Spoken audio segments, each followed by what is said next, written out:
Jadikan hal ini sebuah momen yang menyenangkan.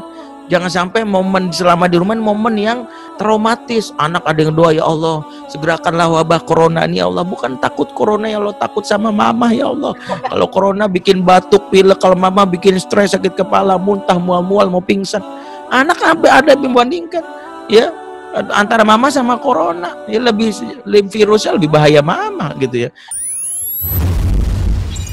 Karena sejatinya ibu melakukan ini, kita nggak menyalahkan ibu ini 100%, karena ada beban mental seorang ibu. Dan saya temui banyak kasus di lapangan, ibu-ibu punya beban mental dalam pengasuhan, biasanya bermula dari punya masalah dengan pasangan yang cuek. Dia nggak bisa merasakan ya, bagaimana akhirnya dia keluarkan itu semua. Karena pengalaman saya jadi konselor dari tahun 2002 sampai sekarang, sekitar ribuan anak saya tangani, 80% masalah anak bermula dari suami istri yang tidak harmonis, terutama ketidakadaan figur ayah yang dampaknya ke ibu. Ibu-ibu yang stres, beban batin tuh ya, bapak yang cuek, itu tugas kamu itu. Ya inilah zolimnya kadang-kadang saya menasihati saya laki-laki.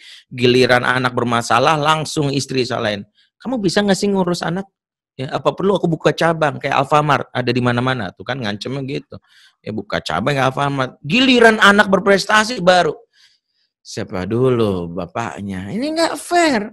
Giliran baik-baik anak lo. Giliran jelek-jelek anak emaknya. Padahal bikinnya bareng. Jadi ini yang kadang-kadang membuat emak-emak itu disalahkan. Ditambah tetangga, anaknya pinter-pinter, rajin, anaknya yang sudah hafal Quran. Ibu-ibu itu punya jiwa kompetitif yang tinggi. Anak tetangga hafal juz amma, juz 30, anak gue lebih harusnya. Anak tetangga hafal juz 30, kamu harus juz 31. Itu ditambah-tambah tuh. Karena mikirnya gimana caranya nyentuh tetangga. Suami cuek, ada kompetitif di kalangan para emak-emak, walaupun kelihatannya kalau di tukang sayur itu ada damai-damai ya. Iya Bu, alhamdulillah, ada mati. Gue bikin nih anak gue. Ini mama-mama ambisius banyak. Ya. Akhirnya apa? Ketika dia tidak bisa mendapatkan dukungan moral dari suaminya, anaklah jadi korbannya. Makanya dalam beberapa kasus pun, saya mau tidak mau harus berbicara dari hati ke hati kepada para bapak. Saya hanya bilang, kalau nggak terlibat langsung, minimal ringankan beban istri. Karena sederhana rumusnya. Rumusnya adalah wal baladut thayyibu, kata Allah surah Al-A'raf 58. Wal baladut thayyibu yakhruju nabatuhu bi'izni rabbih. Dan tanah yang baik akan menghasilkan darinya tanaman-tanaman yang baik. Apa dimaksud tanah oleh Allah dalam ayat ini? Tanah dimaksud adalah ibu. Ibu yang baik dalam pengertian emosinya positif, bahagia, happy, akan keluar darinya pola asuh anak-anak yang baik. Anak-anak yang sumringah, bahagia. Ini yang kadang-kadang dilupakan. Tapi ibu yang stres, ibu yang tertekan, emosional, anak yang salah satunya.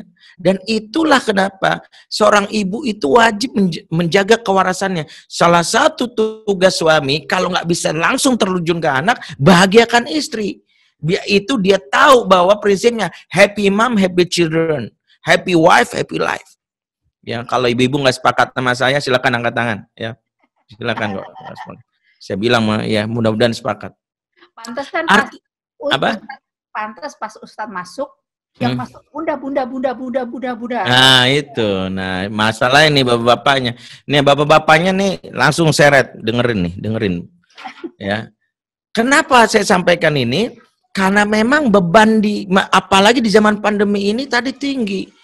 Tadi pagi-paginya, ya Allah, ibu-ibu udah jarang nge-mall kan, dulunya sering nge-mall, sekarang jarang nge-mall, sering ngemil. Karena sering ngemil beda lagi masalahnya. Ya, berat badan bertambah, ya mentang-mentang dulu ya, ketikanya ditanya istri suaminya, kamu nyari jodoh yang gimana? Bibit, bebet, dan bobot. Bobotnya udah dapat sekarang. Ya, jodoh yang berbobot itu udah dapat hari ini. Saat istri sering di rumah, jadilah jodohnya bobotnya dapat. Nah itu, ini yang kadang-kadang tidak dirasakan seorang istri. Akhirnya ketika emosinya dia merasakan tertekan, stres, maka banyak sekali yang tanpa sadar keluarlah gas di pagi hari, ngegas. Ibu-ibu yang ngegas di pagi-pagi, semua bermula dari situ. Itulah kenapa pernah ada seorang ibu WA saya. Ustadz, anak saya kena narkoba. Ustadz, saya tolong banget minta diskusi, datang saya ke kantor Ustadz. Saya dulu buka praktek, bukan praktek, saya nggak bilang praktek, deh konsultasi aja. Ya udah ibu datang, tapi saya minta suami ibu datang juga. Saya kalau bicara sama ibu aja, saya khawatir nggak imbang. Saya bujuknya Ustadz, mudah-mudahan suami saya mau, sama dia selalu urusan anak ini nggak pernah mau gitu. Alhamdulillah suaminya mau, dia izin dari kantornya jam 4 dia sudah datang di tempat saya ngajar di Akal Islamic Center. Baru datang nih suami istri ini, bapak ibu nih, baru duduk si ibu nggak pakai basa-basi lagi, langsung curhat, ya Allah Ustadz, anak saya itu bukan sekedar make Ustadz, udah jadi bandar ya Allah Ustadz, jadi bandar. Saya itu bingung Ustadz, masih SMP jadi bandar, gimana nasibnya? Si suami langsung respon istrinya curhat. Atau respon suaminya langsung berkata tinggi dia, kamu tuh lebay. Gak mungkin juga anak jadi bandar. Masa anak SMP jadi bandar? Kamu dapat informasi dari mana sih? Make iya, bandar kagak. Berlebihan banget kok cerita. Istrinya langsung protes. Diem Pak, aku lagi curhat sama Ustadz. Emang kata kamu tahu tentang anak? Ya, kamu kan cuma bisa bikin doang. Mana pernah kamu mikirin anak? Langsung, kamu pikir kamu doang peduli sama anak? Aku juga peduli sama anak, cuman gak kayak kamu tuh. Tuh anak-anak takut sama kamu. Gara-gara itulah dia kabur dari rumah. Udah diem, lagi curhat sama Ustadz juga. Gitu. Jadi di depan saya nih. Jadi saya bilang, Bapak Ibu, oke, maaf banget. Ya oke, maafin Ustadz, suami saya begini tuh, udah ngomongin anak begini terus. Udah gak apa-apa. Boleh saya tanya sesuatu Ibu? Iya Ustadz. Udah berapa tahun nikah ya Bu ya? 17 tahun Ustadz. Gimana Bu rasanya menikah sama suami? Ya mau gimana lagi, udah takdir. Jawaban ini ketika istri menjawab pernikahan mau gimana lagi, udah takdir, ini bukan bab iman yang kita bahas. Tapi 17 tahun dia lalui dengan beban batin yang emosi itu akhirnya nggak tahan lagi, kantong jiwanya akhirnya kemana keluarnya? Ke anak. Jadi banyak anak-anak yang tanpa sadar itu dapat cipratan emosi negatif. Dan cipratan emosi negatif ini bukan hanya dapat dari sisi mama. Mama tanpa sadar juga menjelek-jelekan papa tanpa sadar. Ketika lagi nyuapin makan atau lagi nyisirin, kamu tuh cakep tapi kelakuan jangan kayak bapak, ngerti? Bapak kamu tuh nyakitin. Orang lain makan daging, mama makan ati terus sama bapak kamu. Tuh lihat, orang lain mah kurus karena Herbalife, mama mikirin bapak kamu kurus. Jadi kalau kita lihat nih, banyak mama yang tanpa sadar, ya tadi, curhat ke anak, membuat anak gak nyaman, bapaknya juga disorot sebagai biang, makanya anak gak betah di rumah. Jadi memang lingkaran ini semua bermula bukan sekedar, yo bapak terlibat, tidak. Pertama kali perbaiki, yo suami istri di masa sekarang ini kompak dulu, minimal, yo saling menyadari bahwa kalau secara emosi kita masih punya masalah, larinya ke anak. Larinya ke anak. Makanya dalam Quran, kenapa doa yang diajarkan oleh Allah dalam surat, ntar dulu saya ingat. Surat Al-Furqan ayat 74, Allah berfirman, ya, doanya kan gini, Rabbana hab lana min azwajina wa dzurriyyatina qurrata a'yun waj'alna lil muttaqina imama. Ya Rabb, karuniakanlah kepada kami dari pasangan kami juga anak kami. Jadi pertama kali minta pasangan dulu, baru anak. Pasangan kita harus qurrata a'yun. Kalau pasangan kita aja nggak qurrata a'yun, kita memandangnya sebel, maka kita tanpa sadar telah membuat anak itu nggak nyaman di rumah. Betapa banyak anak yang males pulang, itu karena dia sendiri nampak ibu yang kadang tidak hormat sama suaminya, sama bapaknya maksudnya. Kalau misalnya ngasih makan, nih, kamu tuh. Atau bapak yang kadang-kadang menjelek-jelekan ibu, nggak nyaman. Atau ibu yang beban emosinya akhirnya dibuang ke anak tadi sebagaimana contohkan, apalagi masa pandemi. Akhirnya anak-anak cuma diomelin doang. Ini yang terjadi. Ini yang terjadi. Ya. Pernah suatu kali ada seorang pendeta, saya pernah berjumpa di sebuah forum di UI ya, tahun 2011 ada forum dialog lintas agama dan saya mewakili umat Islam ya, bertemu waktu itu di Balai Sidang Fakultas Hukum Universitas Indonesia. Ya. Saya ingat waktu itu ada pendeta yang umurnya sudah senior banget, 50-an waktu itu. Saya masih ya mungkin umur saya seangkatan sama inilah Dude Herlino. Dude mah ini tua ya. Mungkin sama inilah personil smash gitu ya. Jadi saya ingat banget itu ketika saya jadi ustadz muda waktu itu, saya langsung habis selesai ceramah itu, karena ceramah ini sebenarnya temanya tentang pandangan toleransi berdasarkan kitab suci masing-masing. Jadi nggak ngomongin sama sekali tentang parenting itu. Selesai ceramah, foto bareng nih antar pemuka agama. Tiba-tiba Bapak Pendeta yang umurnya 50 tahunan, berarti sekarang udah 60 tahunan, itu bilang gini, Pak Benri apa pekerjaannya selain Ustadz? Dia orang Medan kebetulan. Saya bilang gini, saya konselor anak Pak. Konselor anak remaja Pak Pendeta. Oh konselor anak ya? Berarti yang biasa nanganin anak ya? Ya, alhamdulillah saya punya pengalaman sebagai konselor di lapangan. Saya punya basic agama juga dan saya juga punya saya juga dibina langsung oleh Ibu Lerisman sebagai konselor di Yayasan Kita dan Buah Hati. Dia nggak ngerti, nggak kenal Bu Eli. Tapi akhirnya dia bilang, tapi Bapak biasa nanganin anak berarti kan? Iya alhamdulillah. Begitu bolehlah saya minta nomor Bapak. Sepertinya saya butuh suatu saat ke dialog nih. Ya sudah, saya kasih nomor saya. Yang saya waktu itu nggak berpikir macam-macam. Saya pikir yang namanya pendeta, misionaris, ya mungkin ada maksud lah untuk meminta nomor. Mungkin ya saya mau didakwahi, mau macam-macam gitu. Singkatnya, setahun, nggak sampai setahun sih. Berapa bulan kemudian saya itu dapat undangan seminar di Bali. Baru persis mendarat pesawat, saya dijemput panitia. Waktu itu jalan di Denpasar lagi kredit karena ada pembangunan jalan tol. Pada saat saya baru masuk mobil jemputan, tiba-tiba masuk telepon tanpa salam langsung nembak langsung. Pak Benri, masih ingat saya? Sirait dari Medan. Saya langsung siapa ya? Pendeta Sirait, Bernard Sirait. Saya langsung mikir, oh iya Pak, kita pernah ketemu di UI.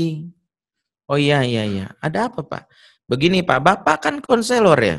Iya, saya bilang. Saya mau tanya ini Pak. Saya usir anak saya pagi ini dari rumah. Anak saya umurnya 21 tahun, laki-laki. Hari ini sudah batas kesabaran saya usir dari rumah saya. Saya tanya, kenapa Pak? Itu anak bikin malu saya. Saya ini tokoh agama, pendeta. Dia malah sengaja minum minuman keras. Ya, dia judi, ikut geng motor, berzina, kejahatan banyak dilakukan. Saya nasihati nggak mempan, puncaknya tadi pagi ngelawan, saya usir ya. Kemudian saya tanya, istri Bapak gimana Pak?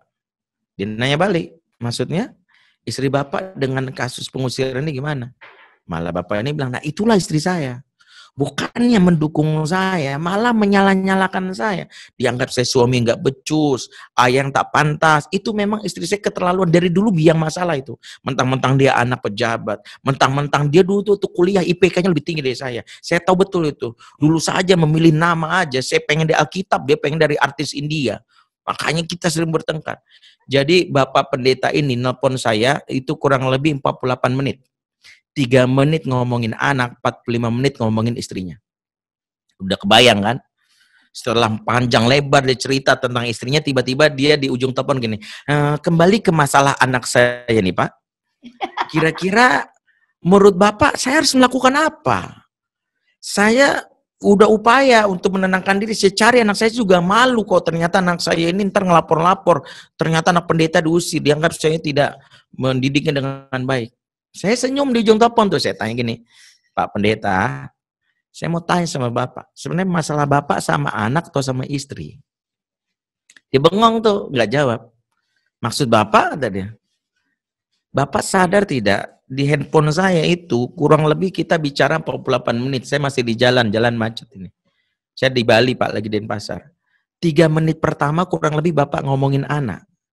45 menit sisanya Bapak ngomongin istri Pak. Tentang perjalanan pacaran, ributnya dari awal ini sebanyak.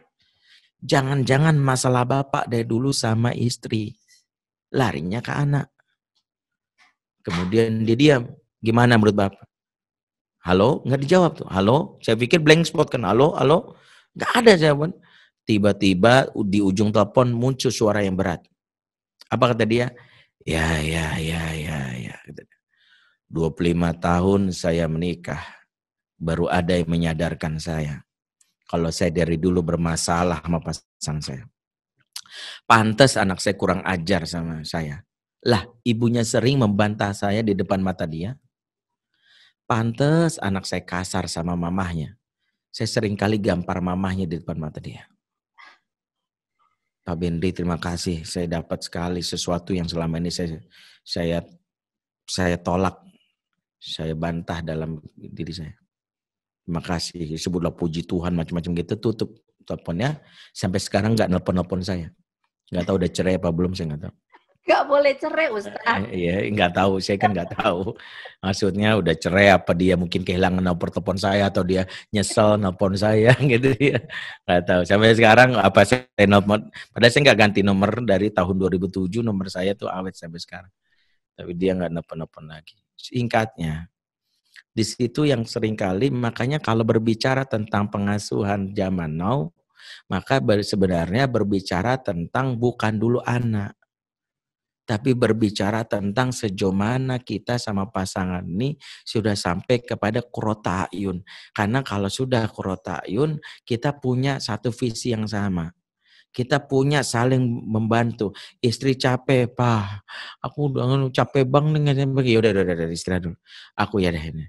Gantian. Hari ini saya sama papa ya.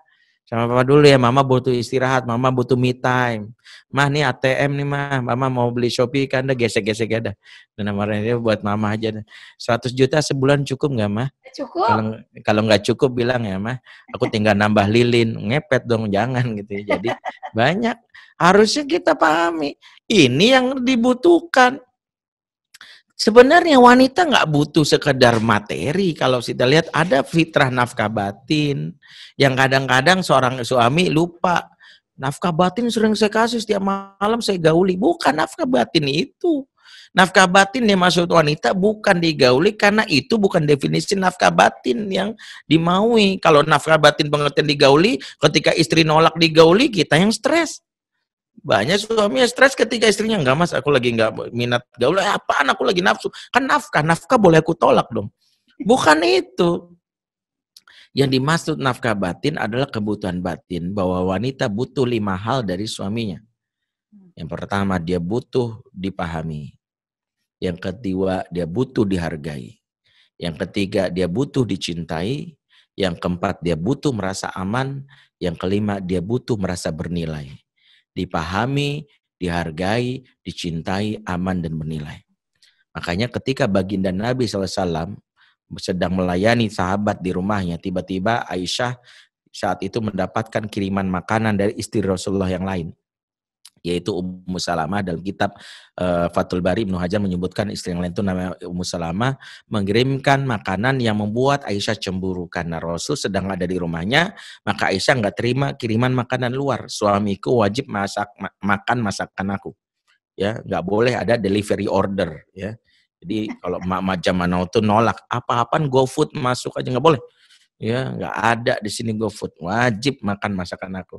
Pak, nih Indomie makan. Nah, itu salah satunya. Emak kan cuma itu doang, sebagian. Nah, ketika seorang Aisyah mendapatkan yang namanya masalah dari sisi ini, tiba-tiba dia langsung membawa masakan itu dan spontan dia membanting di depan Rasul yang sedang bersama sahabat. Perang! Inilah contoh lelaki terbaik, suami terbaik, ayah terbaik, kakek terhebat. Alih-alih memarahi dan kalimat, kamu bikin malu. Di depan orang kamu gimana sih? Rasul melakukan sesuatu yang sangat dibutuhkan wanita. Yaitu menamai perasaan. Rasul langsung menyebut di hadapan para sahabat, Gharrat ummukum, ibu kalian lagi cemburu. Wanita ketika disebut perasaannya, dia sadar berarti suami ngerti apa yang sejatinya terjadi sama aku. Jadi kalau suami istri tiba-tiba pagi-pagi udah mulai ngegas, atau kalau menyuci piring udah bunyi kelontang, di dapur bunyi krosak, gitu. Suami buru-buru, mama capek ya, udah, mama gitu.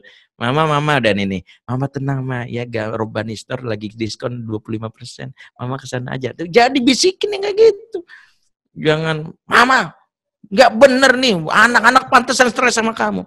Lebih baik ucapkan kalimat, Mama lagi capek ya nak, tolong dong. Iya ayah, Faris bantu mama. Mama lagi capek ya, mama istirahat dulu deh. Jadi berasa wanita itu harus begitu karena di sini ada peran. Jadi jangan sampai banyak, maaf banget istilahnya nggak enak nih, istri berasa janda. Ada suami tapi berasa janda, cuek. Makanya nggak usah simpel, nggak usah ribet-ribet. Kebutuhan wanita kalau dipenuhi satu ini aja sudah sebuat wanita melayang dan merasa dicintai. Apa? Ngobrol, ngobrol sebelum tidur. Pillow talk, dan itu dipraktekkan Rasul. Rasul itu dalam hadis riwayat Imam Muslim diceritakan oleh Abdullah bin Abbas, ya, disebutkan oleh beliau, bitu inda khalati Maimunah. Saya nginap di rumah bibi saya Maimunah, kata Abdullah bin Abbas. Karena Rasulullah Shallallahu Alaihi Wasallam yatahaddas ma'a alihi tsumma qoda. Rasulullah Shallallahu Alaihi Wasallam senantiasa ngobrol sama istrinya baru tidur. Ini kebiasaan Rasul malam-malam. Ya, sebelum tidur ngobrol dulu. Orang nyebutnya pillow talk. Rasul udah praktekin sebelum tidur. Ngobrol sebelum tidur. Ya, ini banyak suami, ya mungkin termasuk saya, harus saya evaluasi diri. Kadang sebelum tidur cek WA dulu, mention di IG, lihat skor bola, lihat data mati corona. Begitu mata udah sepet baru tidur. Kadang istri merasa, ya Allah, dia butuh bicara. Karena wanita itu butuh, kebutuhan bicaranya sehari minimal 20.000 kata kalau mau sehat. Ibu-ibu tuh butuh 20.000 kata per hari. Makanya kalau mau aman, ibu-ibu jadi penyiar radio, jadi operator telepon, jadi MC. Nih alhamdulillah acara ini MC-nya ibu-ibu. Ya kenapa? Supaya dia keluar 20.000 kata, karena belum tentu keluar nanti sama suaminya. Nanti Jadi dia malam butuh. ada ya.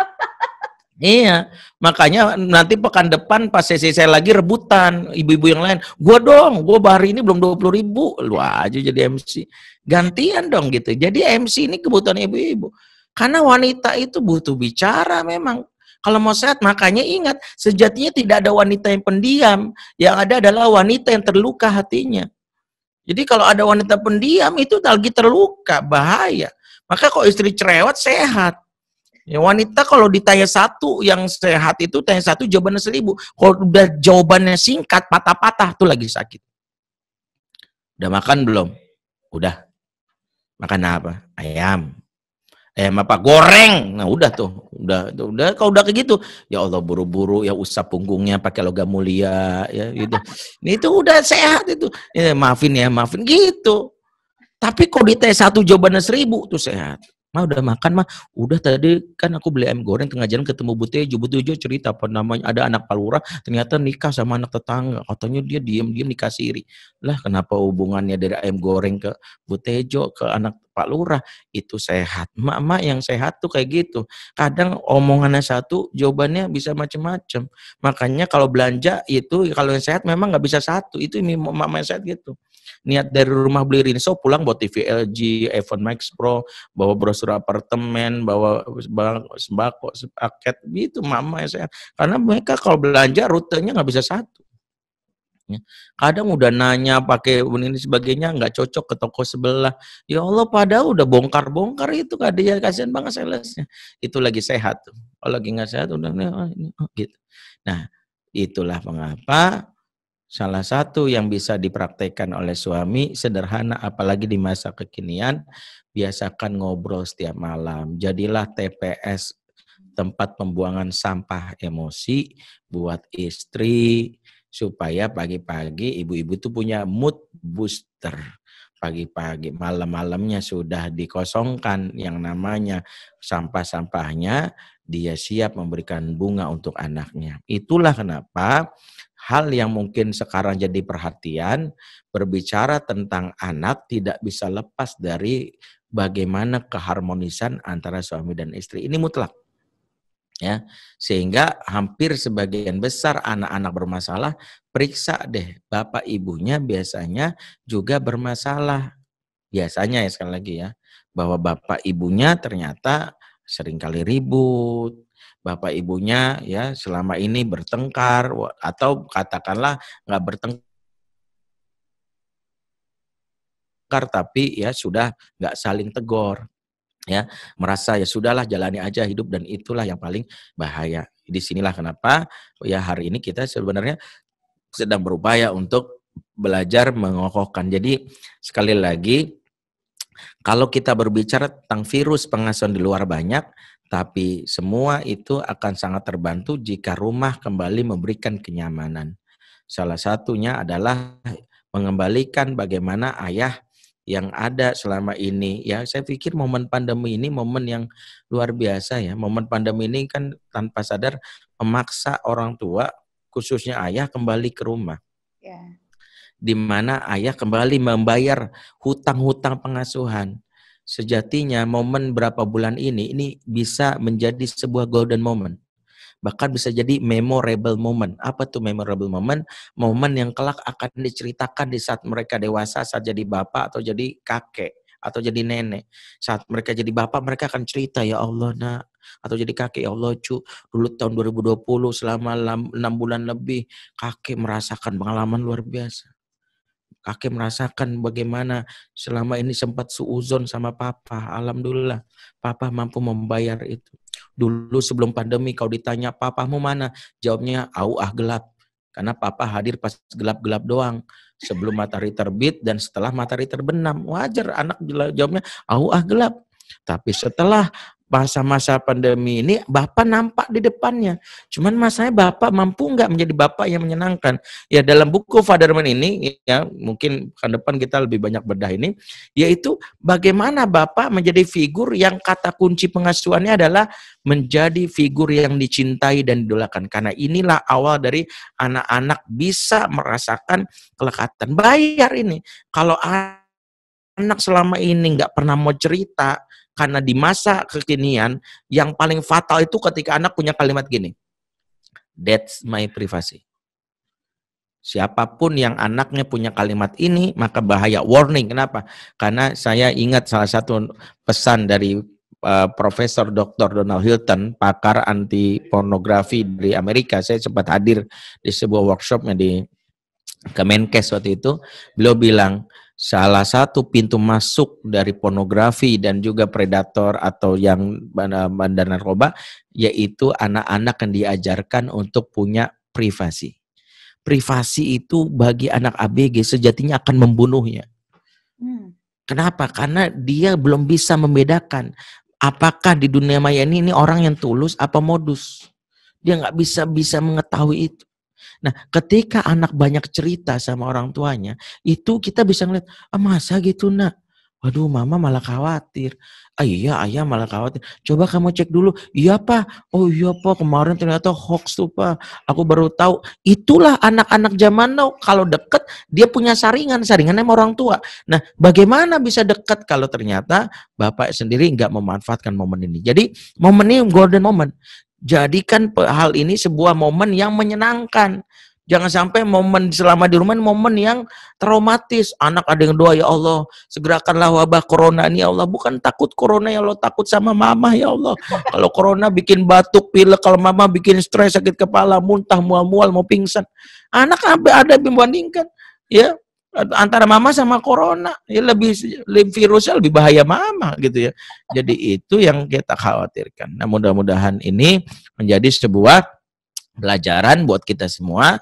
Cukup kita menyadari poin hari ini adalah yuk kita mulai dari mengembalikan peran ayah di rumah dengan cara mampu membuat istri merasa kebutuhan batin yang terpenuhi. Ingat, jika suami dan istri, ayah dan ibu kompak, seiring, seirama, harmonis, insya Allah 80% masalah pengasuhan sudah teratasi. Wallahualam bishawab.